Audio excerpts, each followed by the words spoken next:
Ini kan masih lagi kasus PT Bluebird yang semakin kesini semakin tidak nih Bu. Bisa sedikit nggak Bu ceritakan? Ya.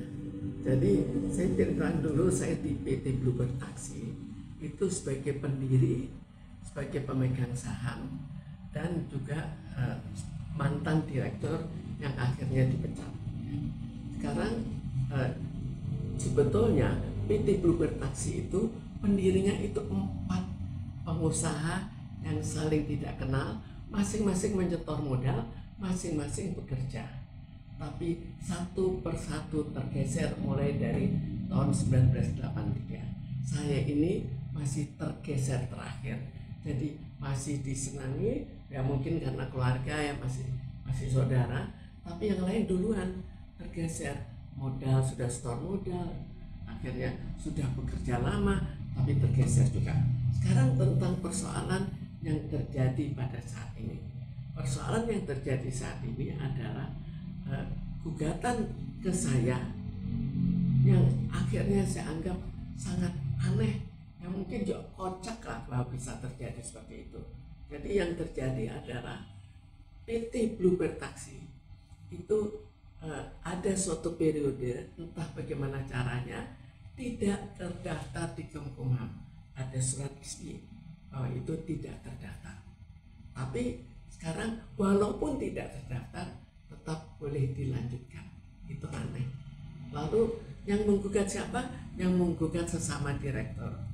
Mestinya kan lewat prosedur ini tetap boleh berlanjut. Lalu apa yang digugat? Ada 2 persoalan. Sekarang kita bahas aja satu karena ini semuanya panjang. Kita bahas masalah gaji yang harus dikembalikan. Saya digugat untuk mengembalikan seluruh gaji honor yang pernah saya terima sejak saya bekerja di PT Bluebird Taksi. Bisa dibayangkan, Bluebird Taksi sudah 50 tahun lebih pada saat ini digugat. Tapi saya mengembalikan seluruhnya. Jadi dihitung, totalnya dihitung, ini kembalikan. Jumlahnya berapa? 40 miliar. Kenapa 40 miliar? Karena cara hitungnya juga kurang pandai. 1 tambah 1 bisa jadi 3, jadilah 40 miliar. Ini dihitung dan disetujui oleh pengadilan. Sekarang kita lihat pengadilan mana? Pengadilan mulai pengadilan Jakarta Selatan, pengadilan tinggi, Mahkamah Agung, semuanya menyetujui, saling menyetujui. Dan akhirnya khusus untuk masalah gaji ini, saya mengembalikan sebanyak 40 miliar. Dan bukan hanya itu, ini kan gaji sudah harus dikembalikan, sudah aneh. Alasannya pun aneh. Apakah buktinya? Mau bukti apa? Mereka memberikan bukti. Buktinya apa? Sekretaris pribadi dari direktur Bluebird yang menggugat saya itu mengatakan bahwa saya kurang berprestasi. Kok bodoh banget direkturnya? Masa puluhan tahun bekerja baru sekarang tahu bahwa saya kurang berprestasi? Apakah betul? Lalu yang lucu lagi, kan dia sajikan 4 saksi. Dari 4 saksi hanya 1 yang mau berbicara. Yang 3 tidak mau mengemukakan tentang kerjaan saya. Lalu ada lagi 5 saksi dari saya, mantan direktur, yang semuanya mengatakan bahwa saya paling bekerja keras di sini. Dan saya membuat semua desain program komputer yang menentukan masa depan perusahaan kan, karena semua sistem kan. Tapi itu tidak dianggap. Jadi tetap yang dianggap benar adalah 1 orang. Akhirnya kena 40 miliar. Lalu kita lihat lagi, ada lagi sebetulnya yang saya secara sepintas selalu saja saya ungkap karena nantinya cukup panjang. Ini saya dianggap mencemarkan nama baik pada tahun 2013 ya. Saya dianggap mencemarkan nama baik. Tapi mencemarkan nama baik itu sudah didatangkan PWI, Persatuan Wartawan Indonesia, untuk memberikan komentar. Tapi sekarang yang terjadi adalah mereka mempersoalkan lagi.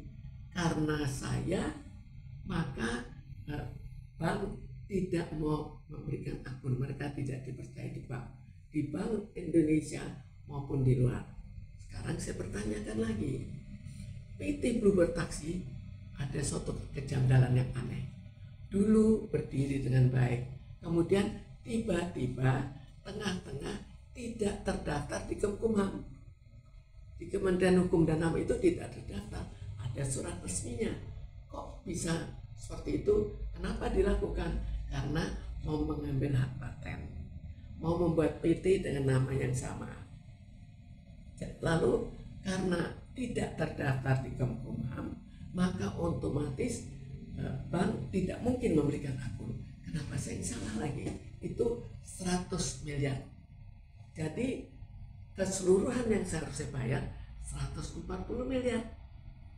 Sekarang tiba-tiba sekarang anaknya dari Purnomo, direktur, dan kakak dari Indra Priawan itu menggugat saya, menggugat harus segera diminta untuk dibayar 140 miliar, bayarlah dalam waktu 8 hari.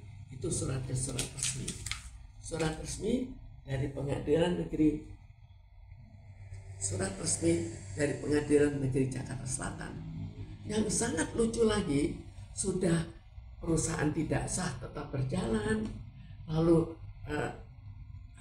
gaji harus dikembalikan. Mana pernah ada sih gaji sejak bekerja seluruh gaji harus dikembalikan, dan dengan salah hitung sampai jadi 40 miliar. Karena di sini apa? Telah memanggil dengan resmi ahli waris dari suami saya. Kenapa? Suami almarhum. Jadi akhirnya anaknya yang menanggung. Kok lucu sekali. Jadi saya anggap terlalu aneh gitu.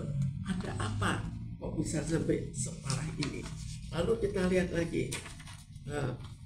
Di sini diberi teguran untuk melaksanakan putusan pengadilan.